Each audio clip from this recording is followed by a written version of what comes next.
Hello hello hello hello hello hello and welcome back. कैसे हैं आप लोग? उम्मीद करता हूँ कि बिल्कुल मज़े में हो, फर्स्ट क्लास हो, धांसू हो, धमाकेदार हो। अब आज हमको शुरुआत करनी है रे ऑप्टिक्स की, लेकिन उसके पहले हम लोग करेंगे ईएम वेव्स का बचा हुआ पार्ट। तो करते हैं शुरुआत आज के गेम की। आज हमको सबसे पहले ईएम वेव्स का रिमेनिंग पार्ट ख़त्म करना है, जिसके बाद शुरुआत कर दी जाएगी रे ऑप्टिक्स की। तो आइए क्विक रिकैप करते हैं, हम लोगों ने क्या बातें की थी, क्या समझा था।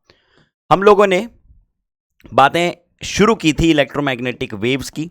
हमको ये मालूम है कि ईएम वेव यानी इलेक्ट्रोमैग्नेटिक वेव, जो रेडिएशंस होते हैं, इनमें इलेक्ट्रिक और मैग्नेटिक फील्ड्स ऑसिलेटिंग फील्ड होती हैं जो आपस में 90 डिग्री पे होती है, और एनर्जी इन दोनों के ही परपेंडिकुलर आगे बढ़ रही होती है। मतलब अगर मान लो कि एनर्जी की बात की जाए, एनर्जी का प्रोपोगेशन एक्स एक्सिस पे है, एक्स डायरेक्शन में है, तो तो मैग्नेटिक फील्ड और इलेक्ट्रिक फील्ड वेक्टर्स कहां ऑसिलेट कर रहे होंगे?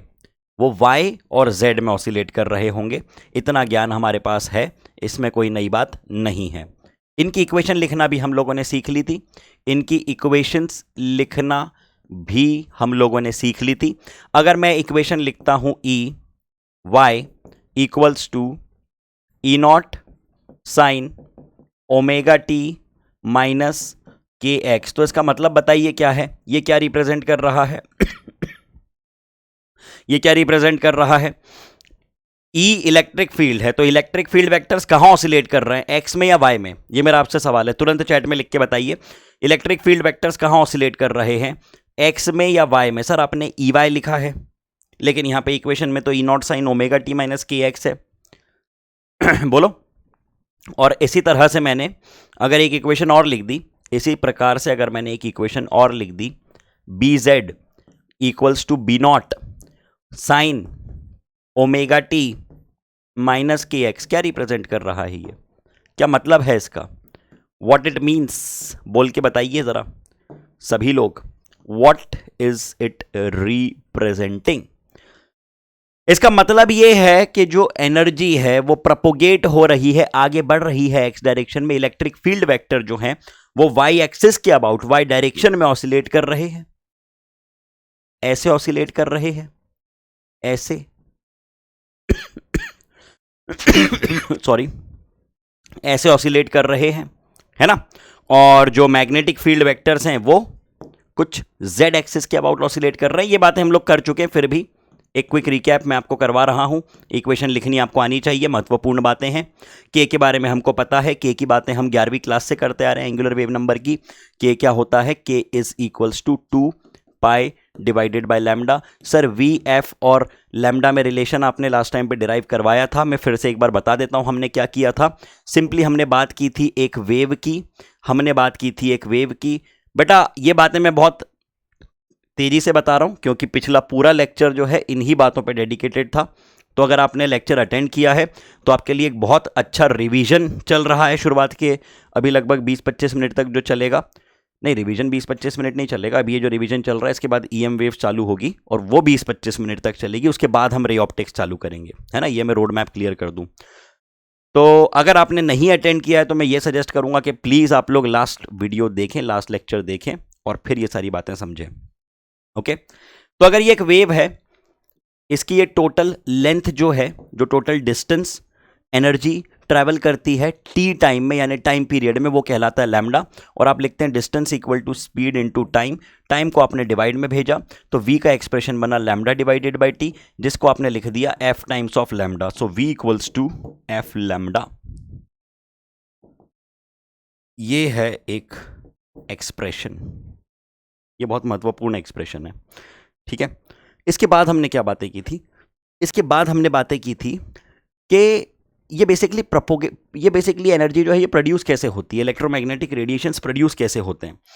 अब सुनना ध्यान से, 12वीं क्लास के पहले चैप्टर इलेक्ट्रोस्टैटिक्स में मैंने आपको ये बात बताई थी, उसके बाद मैग्नेटिज्म में भी बताई थी कि अगर एक चार्ज रेस्ट पे होता है तो वो क्या करता है बेटा?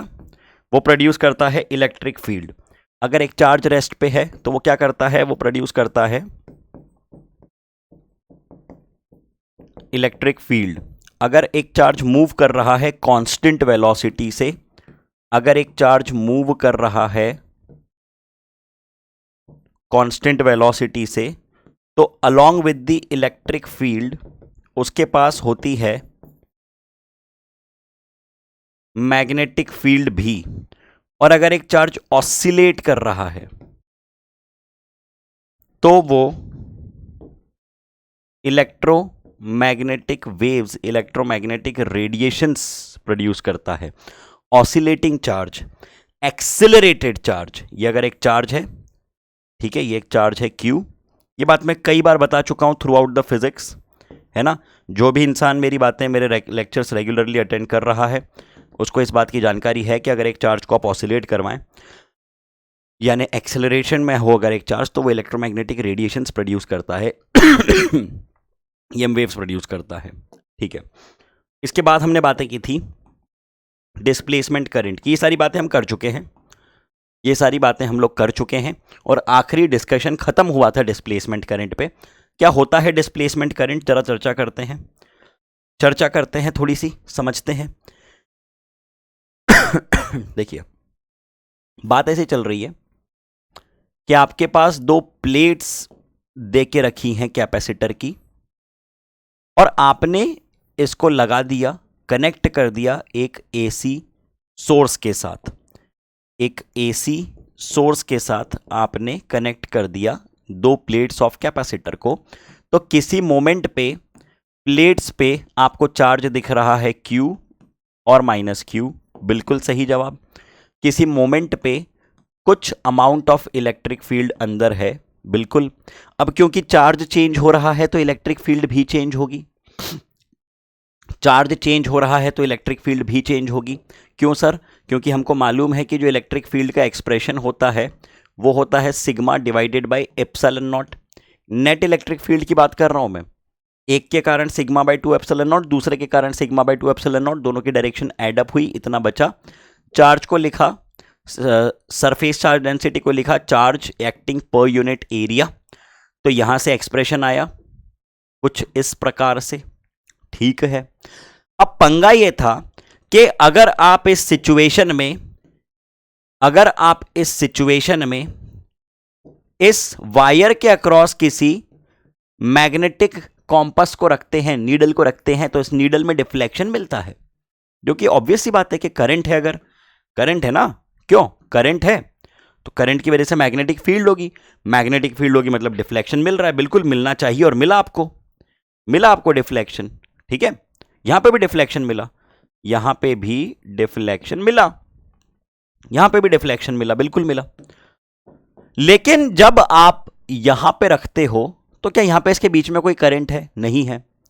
वही तो पंगा था कि करंट नहीं है तो डिफ्लेक्शन नहीं मिलना चाहिए था, लेकिन डिफ्लेक्शन मिला, लेकिन डिफ्लेक्शन बीच में मिला। अगर इसके बीच में आपने इस कॉम्पस को रखा, दो प्लेट्स के बीच में आपने कॉम्पस को रखा, तो डिफ्लेक्शन नहीं मिलना चाहिए था, डिफ्लेक्शन नहीं मिलना चाहिए, क्योंकि कोई करंट नहीं है ना, है क्या कोई करंट? कोई करंट नहीं है, लेकिन इसके बीच में भी डिफ्लेक्शन मिला। तो सवाल ये उठता है कि क्यों मिला, आखिरकार क्यों मिला डिफ्लेक्शन? और इसका रीजन हमने क्या समझा था? Displacement current. हमको ये पता है कि यदि चार्ज चेंज हो रहा है तो इलेक्ट्रिक फील्ड चेंज हो रही है, और चेंजिंग इलेक्ट्रिक फील्ड प्रोड्यूस कर रही है क्या? Magnetic field. Changing electric field is producing magnetic field. यहां आपने लगाया था एम्पियर सर्किटल लॉ, जो कहता है E equals to minus of d pi by D t, और E की वैल्यू आपने उठा के क्या रख दी? E की वैल्यू आपने उठा के रख दी क्या? E की वैल्यू आपने उठा के रख दी Q divided by A epsilon naught equals to minus of d pi by D t, है ना? होता ही है, बिल्कुल होता है, बिल्कुल होता है।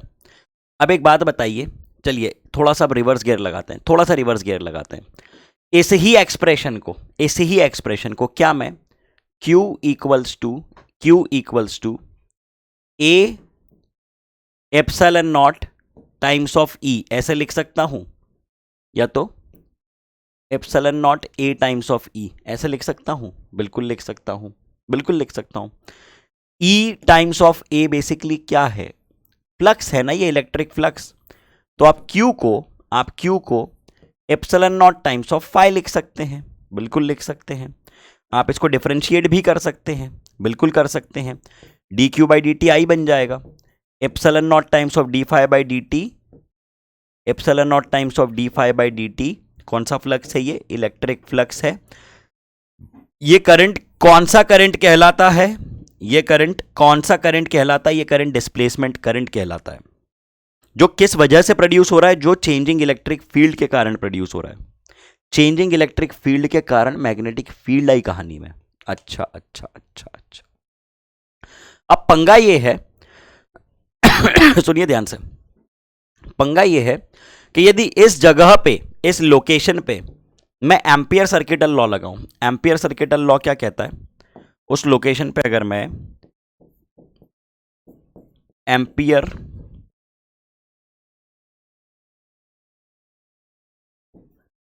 सर्किटल लॉ लगाऊं तो वो ये कहता है कि integral of B dot D l is mu naught times of I, I enclosed है ना, यही कहता है, बिल्कुल यही कहता है। एम्पियर सर्किटल लॉ तो यही कहता है। और प्रैक्टिकली आपको जब तक डिस्प्लेसमेंट करंट का फंडा नहीं पता था तब तक आप क्या जवाब देते? आप ये बोलते कि यार यहां पे तो कोई वायर नहीं है, कोई करंट नहीं है क्या कोई करंट नहीं है? आपको तो अब जाके पता चला ना कि डिस्प्लेसमेंट करंट जैसी कोई चीज है कहानी में, पहले तुमको थोड़ी पता था। पहले तुमको मालूम था कि यहां पे करंट है, अगर हाथ लगाते तो करंट लगता? नहीं लगता, नहीं लगता। कोई वायर है? नहीं है। तो हम क्या बोलते हैं कि यहां पे करंट तो जीरो है, और अगर करंट जीरो है तो कोई मैग्नेटिक फील्ड नहीं है, लेकिन डिफ्लेक्शन मिल रहा है। पंगा समझे? पंगा। एम्पियर्स लॉ क्यों गलत हुआ? सुनो बात ध्यान से, एक एक बात ध्यान से सुनो, ठीक है? सुनो, एम्पियर्स लॉ क्यों गलत हुआ और मैक्सवेल भाई साहब उनके लॉ में कैसे घुस गए? बहुत मजेदार बात है। एक एक एक छोटी सी बात बता के मैक्सवेल ने एम्पियर के लॉ में अपना नाम हमेशा के लिए लगवा लिया, और एम्पियर लॉ बचा ही नहीं, वो कहलाने लगा एम्पियर मैक्सवेल लॉ। वो कहलाने लगा ampere Maxwell's law, ampere Maxwell's law. मतलब एक बात इन्होंने बताई मैक्सवेल भाई साहब ने, एक करेक्शन मैक्सवेल भाई साहब ने कर दिया, और उसके बाद अमर हो गए वो एम्पियर के लॉ में भी। पंगा समझ में आया तुमको? क्या है पंगा? ये है कि ये जो प्लेट्स के बीच में हमने ये जो प्लेट्स के बीच में हमने इस मैग्नेटिक कॉम्पास को रखा था, इन प्लेट्स के बीच में हमने जो मैग्नेटिक कॉम्पास को रखा था, यहाँ पे रखा था कॉम्पास को, तो इसमें डिफ्लेक्शन आया, लेकिन कायदे से आना नहीं चाहिए था। कायदे से डिफ्लेक्शन आना नहीं चाहिए था। क्यों नहीं आना चाहिए था?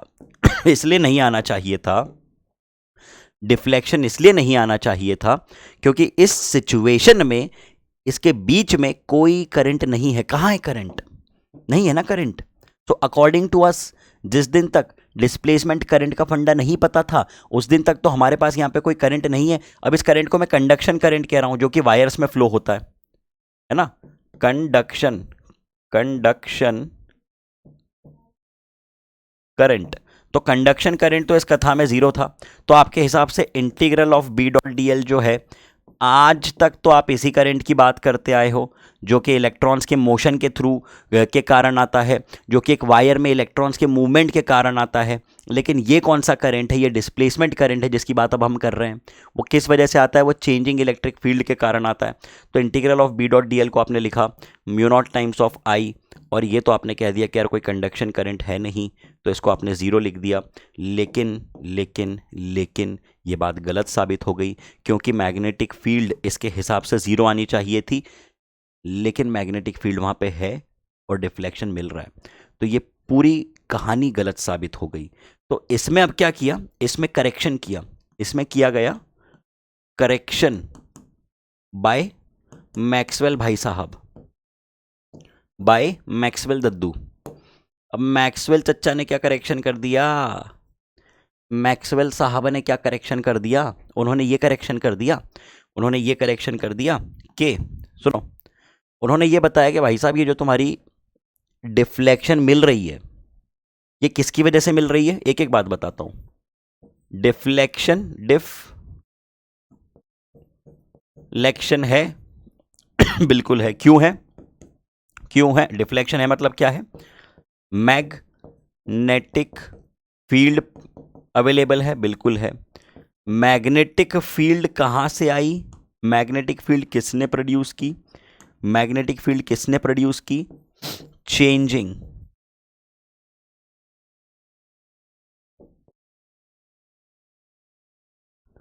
इलेक्ट्रिक फील्ड ने प्रोड्यूस की।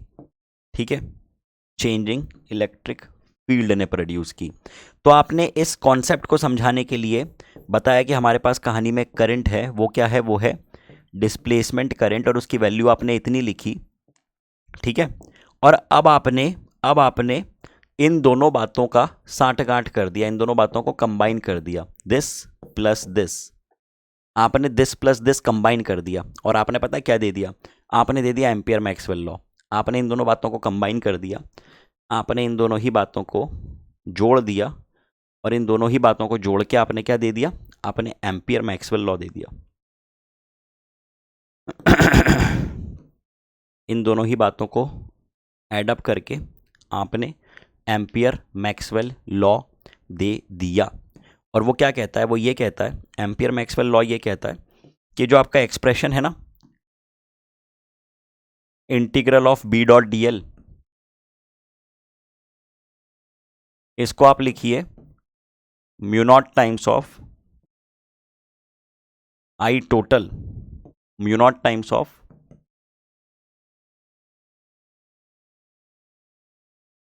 आई टोटल। और टोटल करंट कितना है? टोटल करंट कितना है? टोटल करंट कितना है? टोटल करंट होगा I C plus I D, I D यानी डिस्प्लेसमेंट करंट। जब कंडक्शन करंट जीरो, जैसे पिछली की सिचुएशन, जब कंडक्शन करंट जीरो तो सिर्फ डिस्प्लेसमेंट करंट बचेगा। If conduction current is zero, तो एक्सप्रेशन आपको देखो यार, कुछ भी बात रटने की नहीं है, बिल्कुल जैसे मैंने आपको कथा बताई वैसे समझते जाओ, सुनते जाओ, लिखते जाओ, जीवन में कभी नहीं उलझोगे। ठीक है, ये आ गया आपका एम्पियर मैक्सवेल कंबाइंड लॉ। हा, ठीक है। और आईडी को हम लोग क्या लिख देते हैं? डिस्प्लेसमेंट करंट को epsilon naught times of D phi by D t. बोलो जरा, बात समझ में आती है? सभी लोगों को बात समझ में आती है?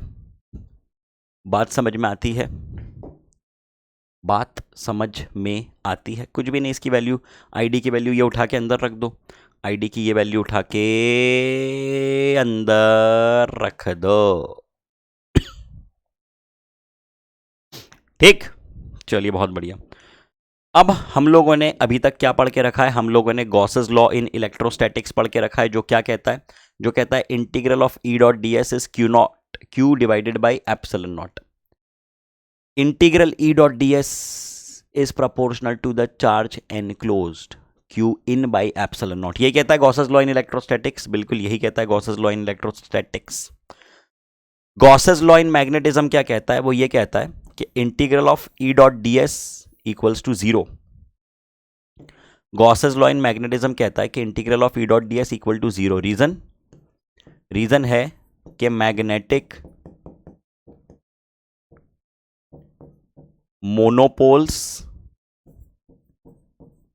Never exist. क्या मतलब है इस बात का? इस बात का मतलब ये है, इस बात का मतलब ये है कि सर जो पहला लॉ आपने बताया, गॉसेस लॉ ऑफ इलेक्ट्रोस्टैटिक्स, वो बेसिकली क्या था? वो था flux equals integral of E dot D S is charge enclosed divided by epsilon naught. मतलब किसी क्लोज्ड सरफेस के अंदर कितना चार्ज है आपको उसकी चर्चा करनी है, मतलब आप Q1 और Q2 को कंसिडर करने वाले हो, है ना? दूसरी बात हमने क्या बोली कि अगर आपके पास एक क्लोज सरफेस है और आपके पास एक मैग्नेट है, तो मैग्नेट में सिर्फ नॉर्थ या सिर्फ साउथ अवेलेबल नहीं होते हैं, है ना।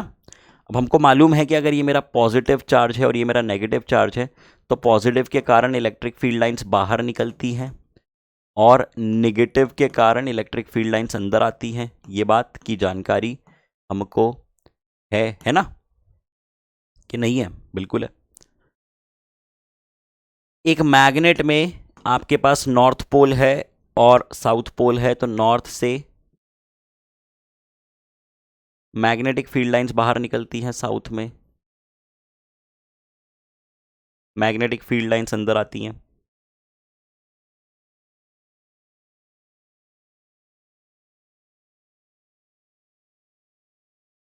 ओके, नॉर्थ से बाहर निकलती हैं, साउथ से अंदर आती हैं। तो क्या आपको लगता है कि इसमें कभी नेट फ्लक्स हो सकता है? इस तरह के सिस्टम में नहीं हो सकता है। तो इसमें आप हमेशा कहेंगे कि जो नेट फ्लक्स है that's going to be zero, net flux is going to be zero. इसलिए आपने कहा integral of B dot D S equals to zero, integral of B dot D S equals to zero. Gauss's law of magnetism, magnetic monopoles never exist, magnet कभी भी single north या single south में exist नहीं करेगा। दूसरी equation, ठीक है।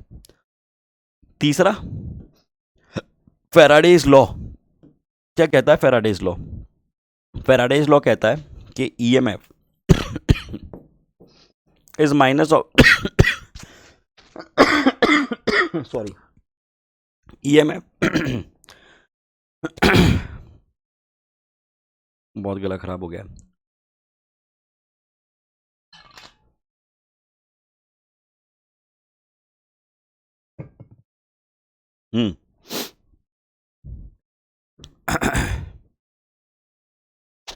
EMF is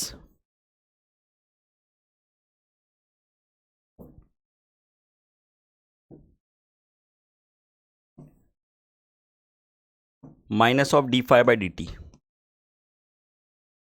EMF is minus of d phi by dt. Minus of D phi by D T, बिल्कुल। और ईएमएफ को आप क्या लिख सकते हो? ईएमएफ को आप क्या लिख सकते हो? हमको मालूम है कि ई या तो let say V equals to minus integral of E dot D L. क्या है ये? This is potential difference and this is electric field, electric field मालूम है। E equal to minus of D V by D L, ये बात हमको मालूम है। ये एल है ना, दिस इज एल। तो आप इस वैल्यू को उठा के रख दीजिए। ईएमएफ पोटेंशियल डिफरेंस एक ही बात है, यहां पे आपने लिख दिया, क्या लिख दिया? EMF equals to integral of E dot D L minus of D phi by D T. यह आ गया आपका, यह आ गया आपके पास Faraday's law of electromagnetic induction. और इसकी तो चर्चा हम लोग कर ही चुके हैं, एम्पियर मैक्सवेल लॉ। तो ये चारों इक्वेशंस कंबाइन करती हैं आपका पूरा इलेक्ट्रोमैग्नेटिज्म। ये चार इक्वेशंस जो आपको मैंने अभी अभी बताई, ये चार इक्वेशंस सिर्फ इक्वेशंस नहीं है, ये पूरा इलेक्ट्रोमैग्नेटिज्म है। इसके बाहर कुछ भी नहीं है इलेक्ट्रोमैग्नेटिज्म में। मैक्सवेल भाई साहब को इतना महान इसलिए माना गया क्योंकि उन्होंने पूरे इलेक्ट्रोमैग्नेटिज्म को इन चार इक्वेशंस में समेट के रख दिया, इन चार इक्वेशंस में समेट के रख दिया। है बेहतरीन बात। मतलब समझो इलेक्ट्रोमैग्नेटिज्म कहाँ से पढ़ना शुरू किया हमने? Electrostatics, current, electricity, magnetism, EMI, AC, फिर ईएम वेव। मतलब लगभग 2.5-3 महीने तो हमको पढ़ने समझने में लग गई है। आपका JEE नीट बोर्ड का 40% सिलेबस है ये, और ये एक पेज पे है पूरा। है बेहतरीन, है ना? मस्त, चलो शानदार। बातें बढ़ाते हैं आगे, बातें बढ़ाते हैं आगे। अब एक छोटा सा एक्सपेरिमेंटल डिस्कशन है जिसमें मैं बहुत ज़्यादा समय नहीं लूँगा। हर्ट्ज एक्सपेरिमेंट, क्योंकि ये दिया होता है इसलिए हम लोग इसको पढ़ते हैं, वरना इसमें से कभी कभी कोई सवाल नहीं पूछा गया, और ना मैं कैसे बोल सकता हूँ नहीं पूछा जाएगा। हो सकता है पूछा जाए, मैं तो बता देता हूँ, मेरा काम है बताना। देखो बात ऐसी है, हमको मालूम है कि एक चार्ज जो है, चार्ज अगर एक्सिलरेटेड है, चार्ज अगर एक्सिलरेट कर रहा है या ऑसिलेट कर रहा है, तो वो क्या करता है, वो डेवलप करता है इलेक्ट्रोमैग्नेटिक रेडिएशंस, वो एमिट करता है इलेक्ट्रोमैग्नेटिक वेव्स, करता है, करता है, करता है या नहीं करता है? बिल्कुल करता है। तो बात क्या है, 1888 1888 में हर्ट्ज भाई साहब ने डेमोन्स्ट्रेट किया था the production of electromagnetic waves by oscillating charge. अच्छी बात है, his experimental apparatus is shown in the figure. Situation में देखो क्या है, ट्रांसमीटर है, रिसीवर है, इंडक्शन कॉइल है, जिसको आपने एक हाई इनपुट पे, हाई वोल्टेज पे सप्लाई, हाई वोल्टेज सोर्स पे ज्वाइन किया है। ओके, अब यहां पे यहां पे N induction coil is connected to two spherical electrodes with a narrow gap between them. It acts as a transmitter. क्या बोला इसने, इंडक्शन कॉइल आपने कनेक्ट कर दी, किससे कनेक्ट कर दी, दो स्फेरिकल इलेक्ट्रोड्स, ये रहा इलेक्ट्रोड नंबर 1, ये रहा इलेक्ट्रोड नंबर 2, और आपने इलेक्ट्रोड नंबर 1 इलेक्ट्रोड नंबर 2 को कनेक्ट कर दिया है एक कनेक्ट कर दिया है एक इंडक्शन कॉइल से। ये सेटअप इधर कनेक्टेड है किसी कॉइल से। ओके, अब ये जो हैं इलेक्ट्रोड्स, ये बिहेव कर रहे हैं एज ट्रांसमीटर, ये बिहेव कर रहे हैं एज ट्रांसमीटर। ओके, ये बिहेव कर रहे हैं एज ट्रांसमीटर। देख लो जरा चित्र देख लो, ठीक है। इसके बाद आपने क्या किया, it acts as a transmitter, the coil provides short voltage surge to the sphere making one positive and the other negative. एक पॉजिटिव एक नेगेटिव बन चुका है। A spark is generated between the spheres when the voltage between them reaches the breakdown voltage for air। हमको मालूम है कि अगर आप लोग पोटेंशियल वहां पे बढ़ाते जाते हो तो इलेक्ट्रिक फील्ड एस्टैब्लिश होती है, और इलेक्ट्रिक फील्ड क्या करती है, जितने भी बीच में मॉलिक्यूल्स है उनको पोलराइज करती है ना, डायपोल वाला फंडा, पोलराइजेशन वाला फंडा। और एक certain value of electric field पे, एक certain value of electric field पे, एक certain value of electric field पे, एक particular value of electric field पे ये जो मॉलिक्यूल्स हैं ब्रेक डाउन हो जाते हैं, सेपरेट हो जाते हैं। उस इलेक्ट्रिक फील्ड को आप क्या कहेंगे, उस वोल्टेज को आप क्या कहेंगे, break down voltage. Okay, phenomena break down, isn't it? Phenomena क्या है ये, क्या हो गया इसमें, आपने डायपोल का ब्रेक डाउन कर दिया। अब as the air in the gap is ionised, अब पूरी एयर जो है बीच में आयोनाइज हो चुकी है, it conducts more rapidly the discharge between the spheres and they become oscillatory. जितने भी इसके बीच में एयर के, अब क्या कहें इनको, जितने भी आयोनाइज्ड पार्टिकल्स हैं, आयोनाइज्ड मॉलिक्यूल्स हैं, वो सब अब क्या हो चुके हैं, हाईली चार्ज्ड हो चुके हैं, हाईली चार्ज हो चुके हैं। अब ये जो चार्जेस हैं ये क्या कर रहे हैं, ये ऑसिलेट कर रहे हैं सिस्टम में। ये चार्जेस क्या कर रहे हैं, ऑसिलेट कर रहे हैं सिस्टम में। और ये ऑसिलेटिंग चार्जेस ये ऑसिलेटिंग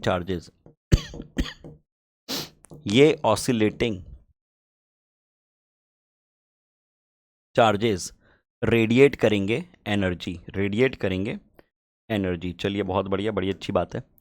तो हमने क्या कहा, हमने कहा कि the above experimental arrangement is equivalent to an LC circuit where the inductance is that of the loop and the capacitance is due to the spherical electrode. Electrodes जो हैं आपके, जो स्फीयर्स हैं, वो किसका काम कर रहे हैं बेसिकली, अगर आपने ध्यान दिया हो, ये स्फीयर्स जो कि एक पॉजिटिव और एक नेगेटिव है, ये सर्किट में काम कर रहा है, ये सर्किट में काम कर रहा है एक कंडेंसर का या एक कैपेसिटर का, क्योंकि इसके बीच में इलेक्ट्रिक फील्ड एस्टैब्लिश हुई है, हाँ या ना। और जो आपकी कॉइल है वो बिहेव कर रही है as the inductor. Electromagnetic waves are radiated at very high frequency as a result of oscillation of free charges in the loop. Electromagnetic waves are radiated at very high frequency, charges oscillate कर रहे हैं, breakdown establish हुआ, जैसे breakdown हुआ पूरे ions जो है, पूरा जो चार्जेस हैं वो ऑसिलेट करने लग गए, जिसके कारण एनर्जी रेडिएट होने लगी कहानी में। ओके, चलिए चर्चा बढ़ाई जाए आगे। Hertz was able to detect these waves using a single loop of wire with its own spark gap the receiver. अब इसको इसने कहाँ पे, ये जो निकल रही है एनर्जी, इनको कहाँ पे इन्होंने ऑब्जर्व किया, कहाँ पे आइडेंटिफाई किया? इनको इन्होंने आइडेंटिफाई किया रिसीवर में, ओके, स्पार्क गैप में। Sparks were induced across the gap of the receiving electrode when the frequency of receiver was adjusted to match that of the transmitter। क्या कहा जा रहा है? Sparks were induced across the gap of the receiving electrode, जो receiving electrode है, जब उसकी frequency आपने ट्रांसमीटर की फ्रीक्वेंसी के बराबर सेट की तो आपने ऑब्जर्व किया वहां पे एक स्पार्क। ओके, इन शॉर्ट कहानी में हुआ क्या है? कहानी में आपने क्या किया? आपने इलेक्ट्रोड लिए जिसको आपने हाई वोल्टेज पे कनेक्ट किया और बीच में जितनी भी एयर थी उसको आप पर्टिकुलर ब्रेकडाउन वोल्टेज तक लेके गए। पूरे पार्टिकल्स, पूरे मॉलिक्यूल्स आयोनाइज हुए, उनका ब्रेकडाउन हुआ और ये आयोनाइज्ड पार्टिकल्स, ये आयोनाइज्ड मॉलिक्यूल्स अब जो है इलेक्ट्रोड्स के बीच में ऑसिलेट कर रहे हैं हाई फ्रीक्वेंसी पे, जिसके कारण एनर्जी रेडिएट हो रही है। ओके, चलिए बातें बढ़ाते हैं आगे। Let's take the discussion further one by one. Let's talk about the properties of electromagnetic waves. पहली property the electric and magnetic field satisfy the following wave equation which can be obtained from Maxwell's third and fourth equation। अब देखिए बात क्या है, हमें मालूम है कि एक वेव में डबल डिफरेंशियल इक्वेशन किस तरह से सेटिस्फाई होती है, 11th क्लास का नॉलेज है। हम लोगों ने अभी अभी क्या लिखा? हम लोगों ने इलेक्ट्रिक फील्ड का वेरिएशन लिखा था। हम लोगों ने लिखा था कि यार जो डिस्प्लेसमेंट करंट है ना, ID, उसको हमने क्या लिखा था? Displacement current epsilon naught times of d∅dt। और ये आया कहाँ से था? ये इधर से आया था, E = Q divided by A epsilon not. यहां से निकाली थी आपने ये बात? बिल्कुल निकाली थी। आप लोगों ने मैक्सवेल्स थर्ड इक्वेशन क्या लिखी थी? हमने मैक्सवेल्स थर्ड इक्वेशन ये लिखी थी that E.dl, integral of E.dl, integral of E.dl equals to minus of d∅dt, minus of d∅dt, integral of E.dl equals to minus of d∅dt। बिल्कुल। और चौथी इक्वेशन आपने क्या लिखी? चौथी इक्वेशन आपने लिखी Ampere Maxwell law, integral B.dl equal to integral B.dl equal to mu naught times of I enclosed. और I को आपने क्या लिखा? Total current, IC + ID। बिल्कुल। अब यहां पे ये जो दो इक्वेशंस हैं, d2E/dx² डबल डिफरेंशियल इक्वेशन है, mu naught into epsilon naught times of d2E/dt²। Similarly d2B/dx² is mu not into epsilon naught times of d2B, यानी double differential of magnetic field divided by dt²। Okay, अगर हम लोग compare करें speed of light तो ये आपको मिलती है c² = 1/μ naught epsilon naught. That means c = 1/√μ naught into epsilon naught. Note कीजिए, मैं पानी लेके आ रहा हूं। Just a second, sorry for the disturbance.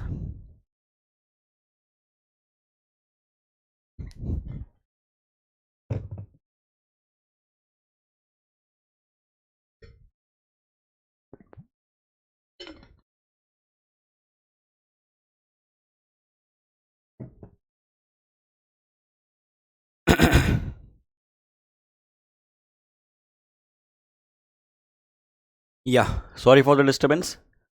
मैं यही कहूँगा आप लोगों को कि अभी ये जो सीज़न वगैरह चेंज होता है ना, इसमें बहुत ज़्यादा ध्यान रखो अपना, क्योंकि मान लो कि गला वाला ख़राब हो जाता है, सर्दी हो जाती है, तो उससे होता क्या है ना कि अननेसेसरी आपकी एफिशिएंसी कम होती है। अब आप लोगों की एग्ज़ाम है, ठीक है, आप लोगों की 2 महीने बाद एग्ज़ाम है। ऐसे टाइम पे इमेजिन करो कि आप गला ख़राब करके बैठ गए, आप सर्दी हो गई आप लोगों को, तो जितना आप लोग अभी एनर्जी के साथ, जितना एंथू के साथ पढ़ रहे हो, जितने मज़े से पढ़ रहे हो, अननेसेसरी क्या होता है कि फिर थोड़ी डलनेस फील होती है ना। और फिर वो सबकी बॉडी अपनी अलग अलग टाइप से होती है कि कुछ लोग जल्दी रिकवर करते हैं, कुछ लोग लेट रिकवर करते हैं।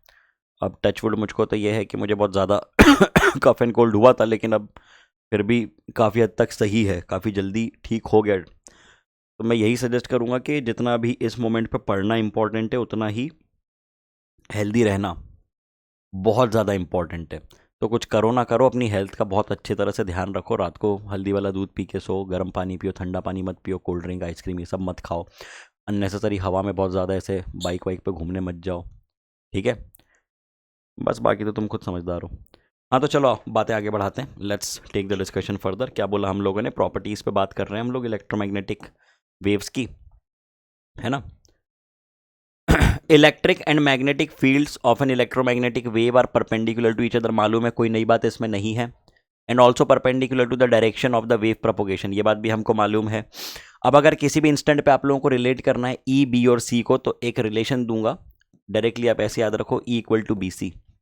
मैंने भी ऐसे याद रखा हुआ है, E equal to B C, ऐसे याद रखो, कभी नहीं भूलोगे। ओके, चलिए बातें बढ़ाते हैं आगे।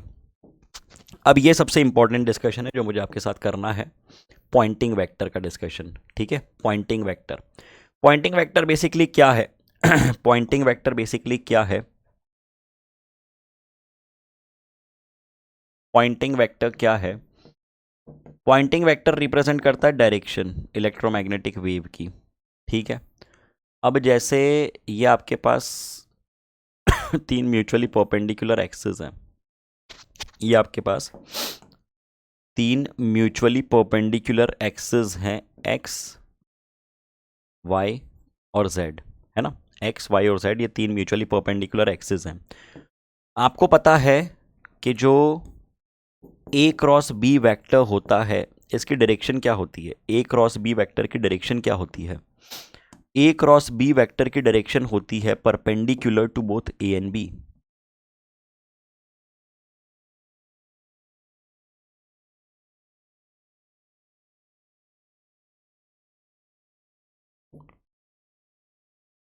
Perpendicular to both A and B, A cross B की जो डायरेक्शन होती है वो ए और बी दोनों के ही परपेंडिकुलर होती है, मालूम है हमको, बिल्कुल।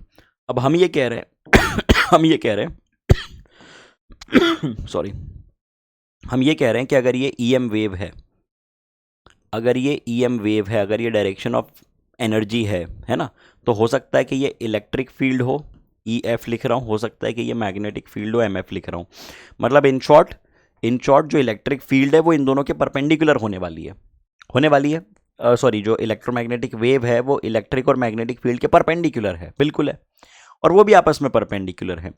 तो इस बात को रिप्रेजेंट करते हैं हम लोग पॉइंटिंग वेक्टर से। एस वेक्टर जो है E cross B,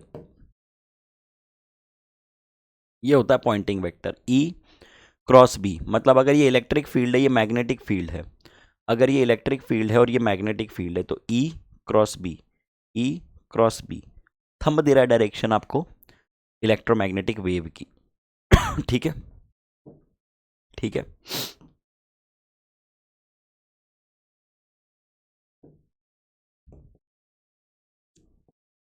direction of EM wave, electric and magnetic fields, ठीक है। ठीक ठीक ठीक, ठीक ठीक ठीक। पॉइंटिंग वेक्टर, इसकी वैल्यू याद रखना। अच्छा देखो, यहाँ पे मैंने यूनिट वेक्टर बताया, ये सिर्फ डायरेक्शन की बात बता रहा है। अगर आप एक्चुअल वेक्टर लिखोगे, so that's going to be 1/μ0 times of E cross B, ठीक। 1/μ0 times of E cross B. ये कैप लगा दिया, इसका क्या मतलब है? कैप क्या है? कैप क्या है? कैप क्या है? कैप है यूनिट वेक्टर, ठीक ना। चलिए, electromagnetic waves carry momentum and hence can exert pressure on the surface which is known as radiation pressure। Electromagnetic wave अपने साथ मोमेंटम कैरी करती हैं। मालूम है हमको कि लाइट जो है वो प्रेशर लगाती है, रेडिएशन प्रेशर कितना होता है? वो रिफ्लेक्टिंग सरफेस के लिए होता है 2s/c, रिफ्लेक्टिंग सरफेस के लिए, okay.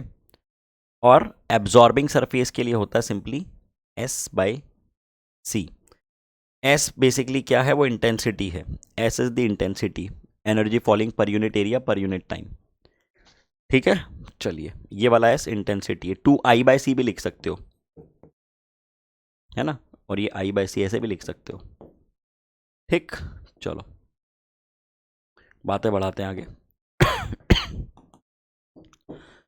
Electric and magnetic fields of a sinusoidal plane electromagnetic wave propagating in the positive x direction can also be written as क्या लिख दिया आपने इसको, E equal to E M sine of K X minus omega T, B equal to B M sine of K X minus omega T. देख चुके हैं हम लोग कहाँ पे प्रोपोगेट हो रही है, ये एक्स डायरेक्शन में प्रोपोगेट हो रही है। ओके, के को क्या लिख दोगे, के को क्या लिख दोगे, के को लिख दोगे 2π/λ। ओमेगा क्या है, 2π/t या तो 2πf। ये सारी बातें हम लोग कर चुके हैं, nothing new in this discussion. Okay, चलिए। The intensity of sinusoidal plane electromagnetic wave is defined as the average value of Poynting vector taken over one cycle. Poynting vector की एवरेज वैल्यू एक कंप्लीट साइकिल पे, जिसको solve करने पे आपको expression मिलता है कुछ ऐसा, समथिंग लाइक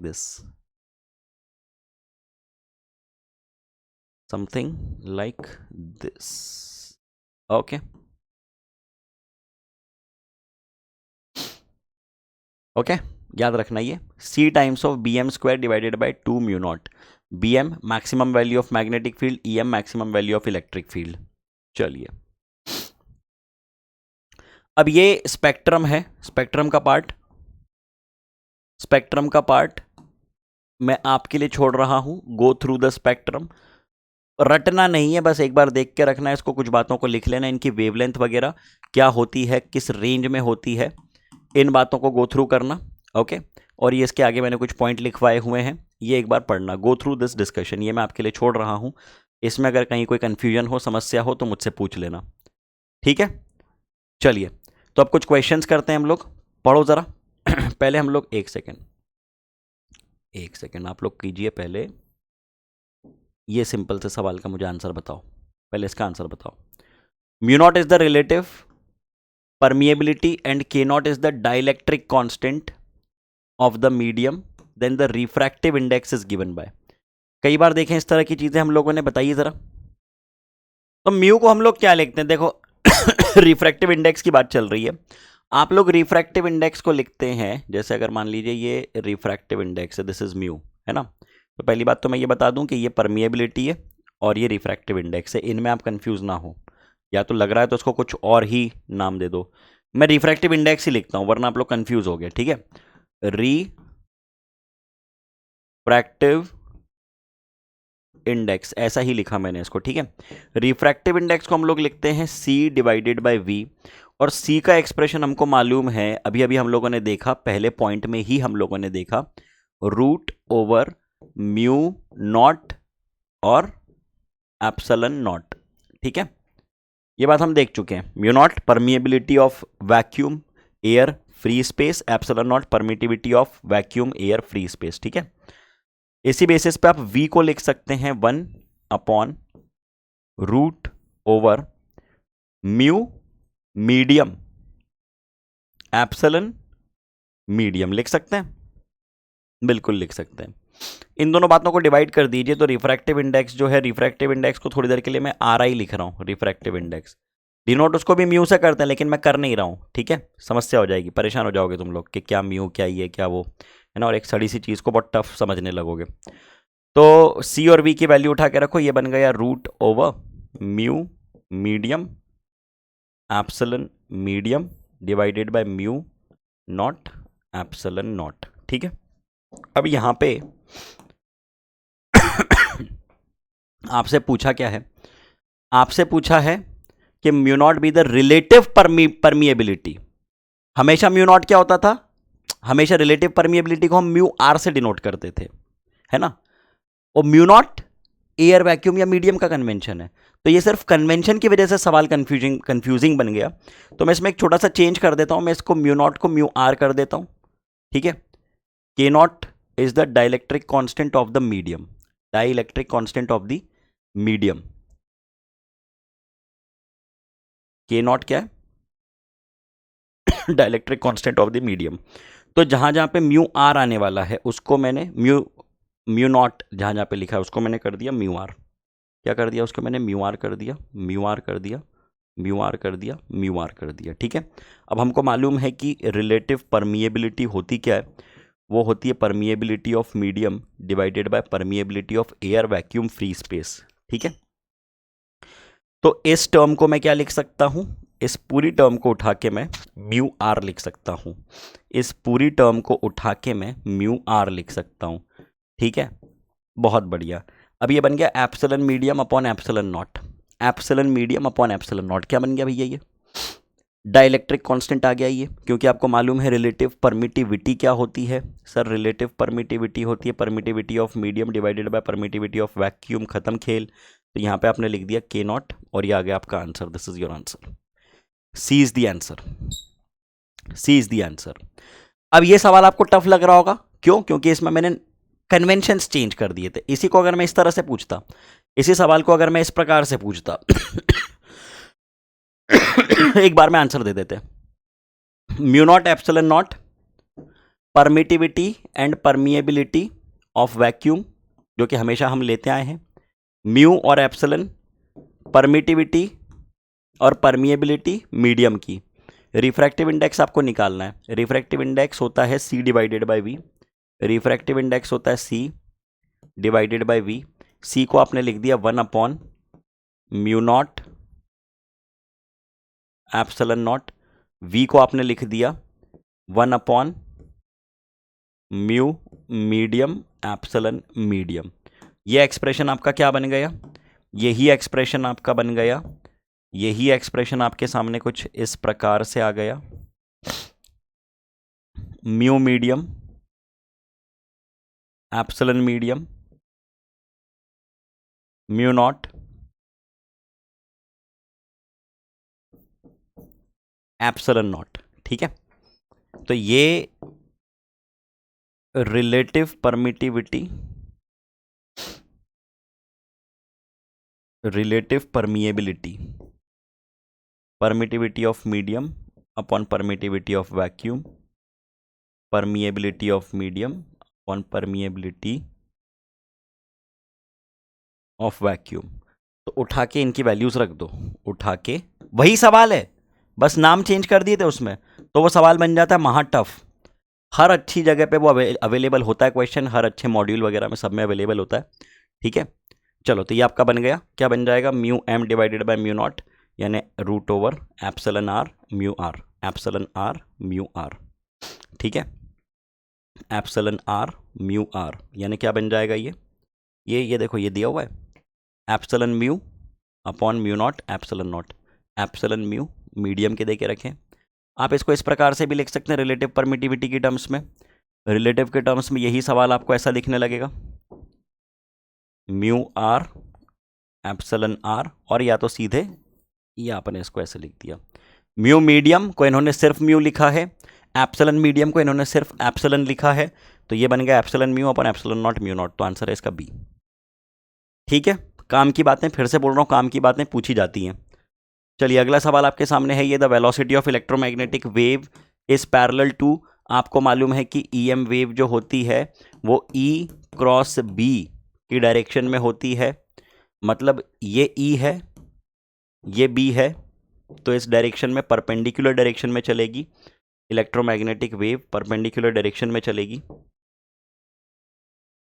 इलेक्ट्रोमैग्नेटिक वेव है ना, इन दोनों के ही परपेंडिकुलर चलेगी, मतलब कि सॉरी हाँ इन दोनों के ई और बी के परपेंडिकुलर चलेगी, that means parallel to E cross B, parallel to E cross B, Poynting vector याद रखना।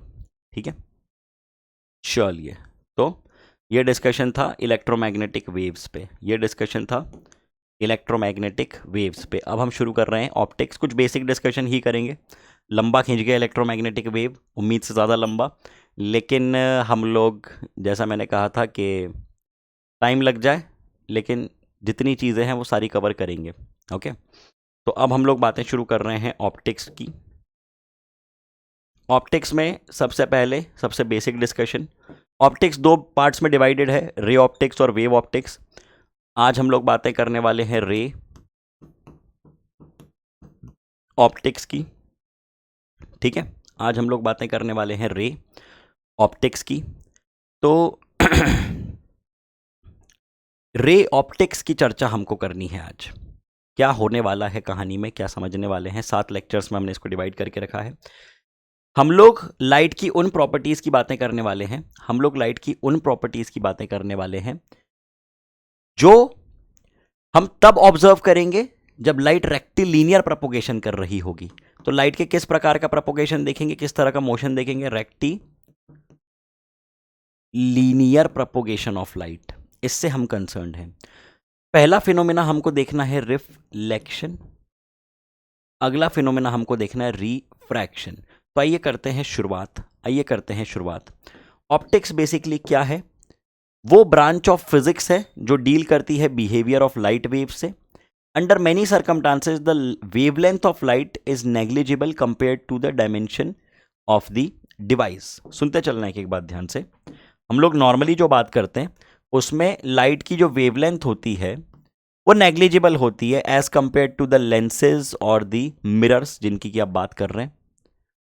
अ light beam can then be treated as a ray whose propagation is governed by simple geometrical rules. The part of optics that deals with such a phenomena is known as geometrical optics.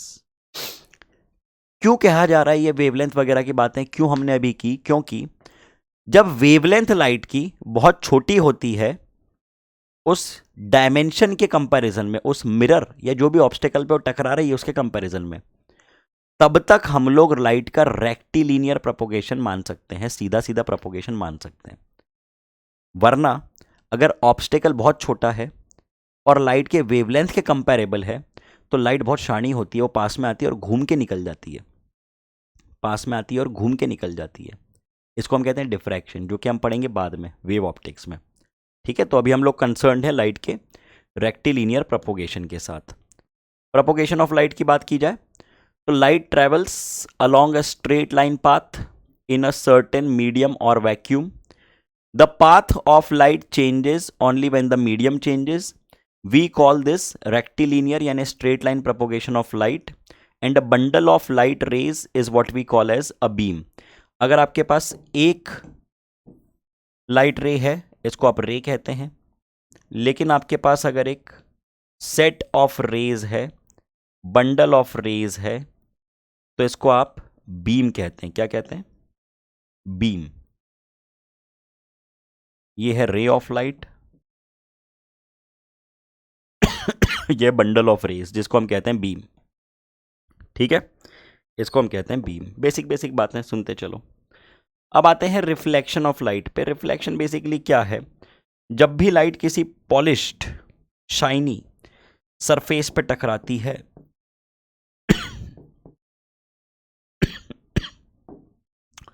जब भी light किसी polished surface से टकराती है तो टकरा के निकल जाती है, आती है, टकराती है और निकल लेती है।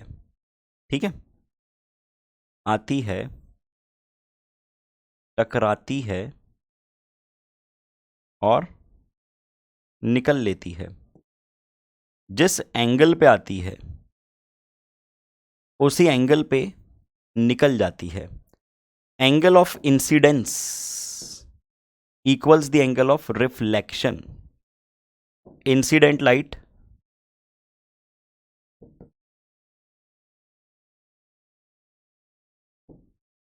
नॉर्मल टू द सरफेस और यह है रिफ्लेक्टेड बीम, और यह है रिफ्लेक्टेड बीम। ओके,